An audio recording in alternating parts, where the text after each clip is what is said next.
Hey, how's it going, everybody? Welcome back to another video. Today we have some more news regarding Persona and Shin Megami Tensei. As always, the best place to get your news is right here on the Rise of Oblivion channel. But today we're going to be talking about some brand new figurines from the Persona series and some more details regarding Dante in Shin Megami Tensei 3 Nocturne HD Remastered. But let's go ahead and let's knock out these new figurines here. So we have some brand new figurines. We're going to go over them one by one. Now, some of them are in prototype stage still, including these Kamakami in her maid outfit. This is still just going to be a prototype here. It is not colored yet, but the actual sculpting of the figurine is done.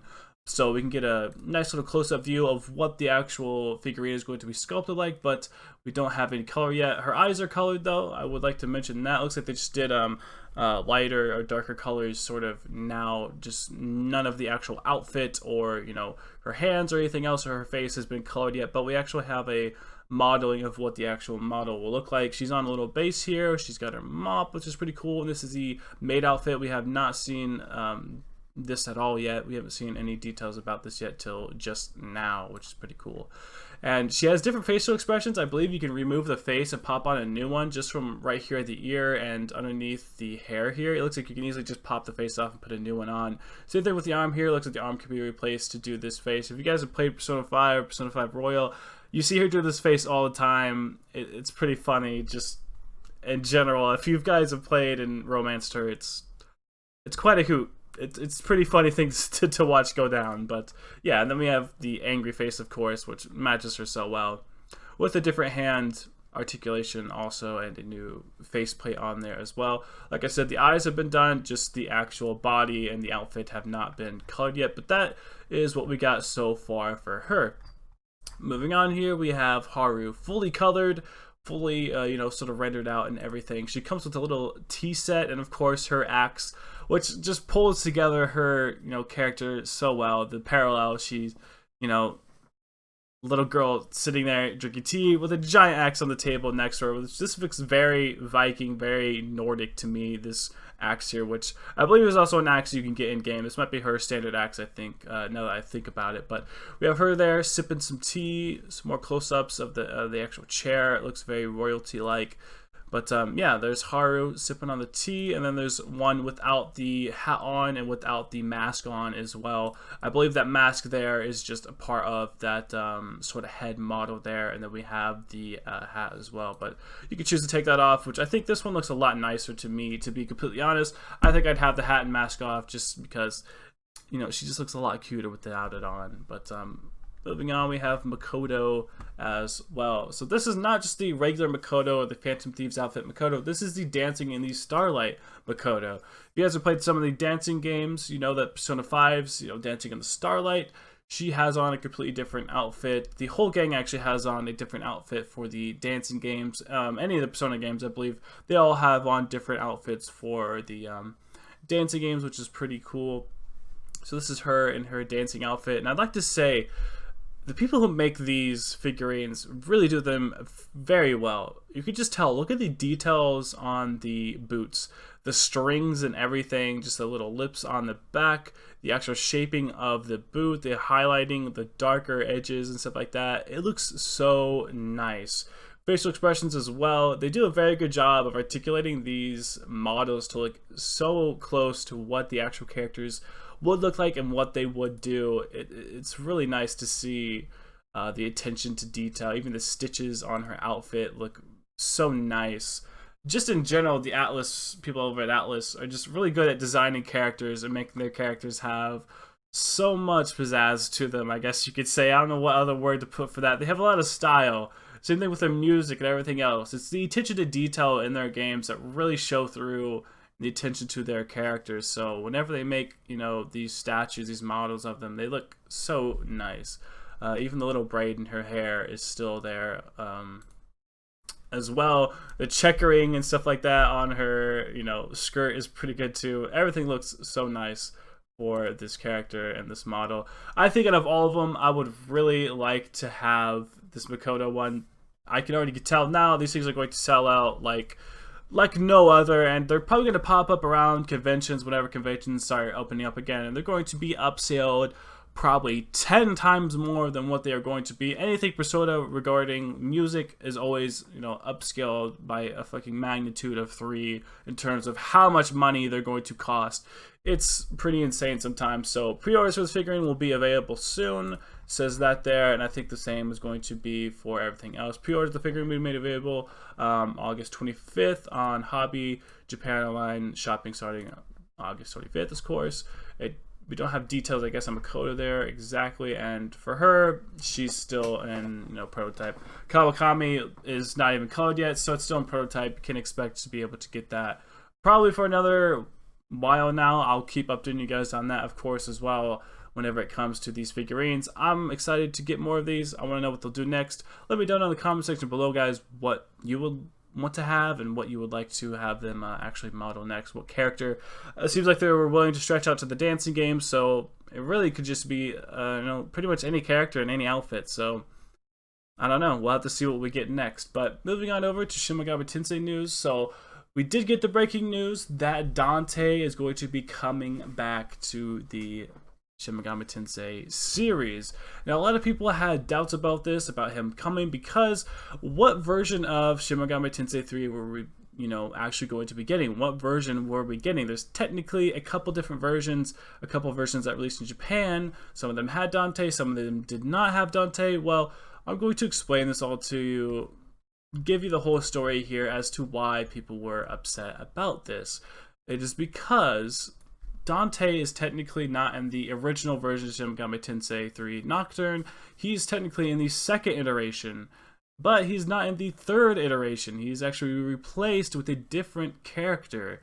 So, in Japan, it comes out, blah, blah, blah, everything's all good, and then it also releases in America, but the thing is, there is a second version of Shin Megami Tensei 3 called Mania Max version. The new game Mania Max version, which is going to be the version that includes Dante. So, the third version of the game includes a different character that replaces that with Dante, which is the version of the game that we're going to be getting. So, Shin Megami Tensei 3 Nocturne Remastered is going to actually include Rizdo Kuzunoha, whatever. You guys get what I'm saying. It is a character from the Devil Summoner series, is the version of the game that we're going to be getting. We're getting him instead of Dante.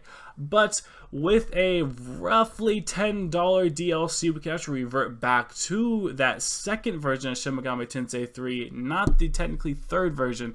We revert back to the second version, which replaces that guy back with Dante. So this is kind of a weird situation where they replace a character with a newer one, and then now you could pay to actually have that newer character taken away and replaced back with Dante.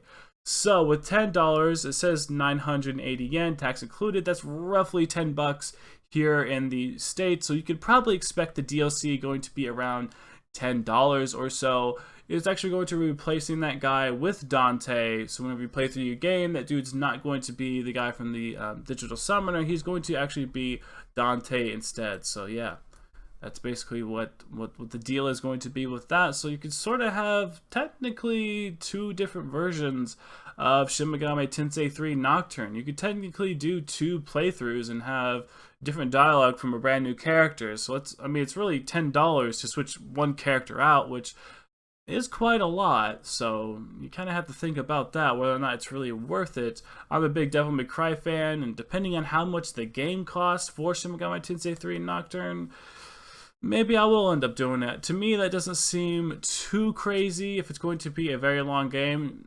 Typically, Atlas JRPGs and whatnot just take a long time to beat their games just in general, so I would not be surprised if we got hours upon hours of content from this. So I don't think this is a terrible price tag, but we do not know how much the game itself is going to cost mixed in with the DLC. This is just, Japanese. It's just yen so far, so $10 basically is what we can sort of go off of here, but who knows? Maybe once it hits the PlayStation Store and whatnot, maybe it's going to be a little bit different in the States. Maybe they have different taxes put onto games and whatnot. So we're going to have to just kind of see how that's going to be whenever the game comes out.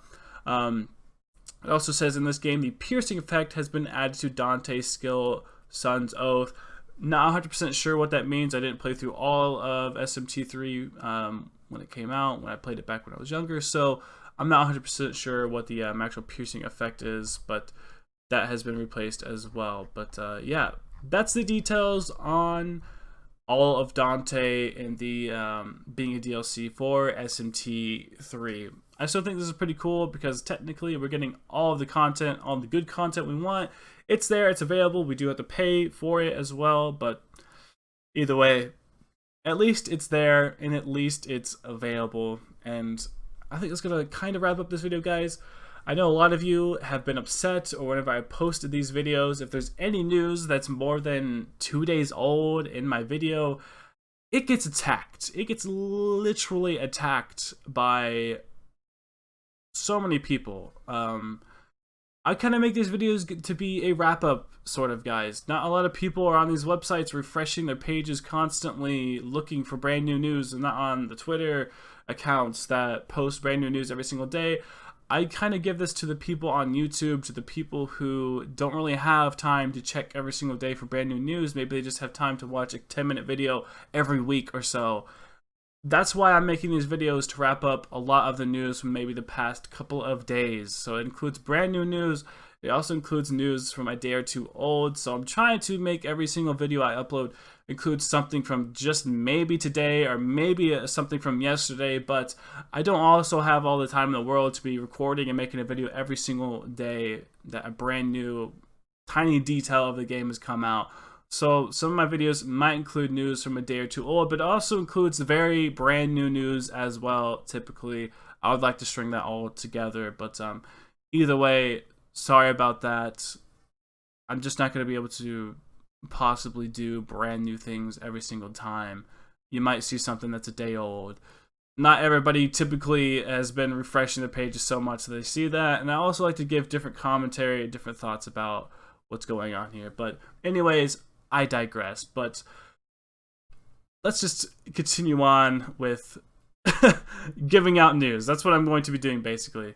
Sorry for ranting there. But yeah, let me know, guys, what figurine would you like to have? I think I'm going for that Makoto one. I'd like to steal that one when it's ready for pre-order. I'm going to be jumping on that whenever it does come out. But yeah, let me know what ones you guys would like to have. As always, guys, keep on gaming, keep on having fun. Stay safe out there. Like, comment, subscribe for more content.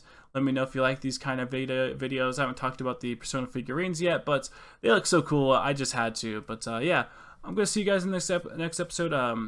Thank you all for watching.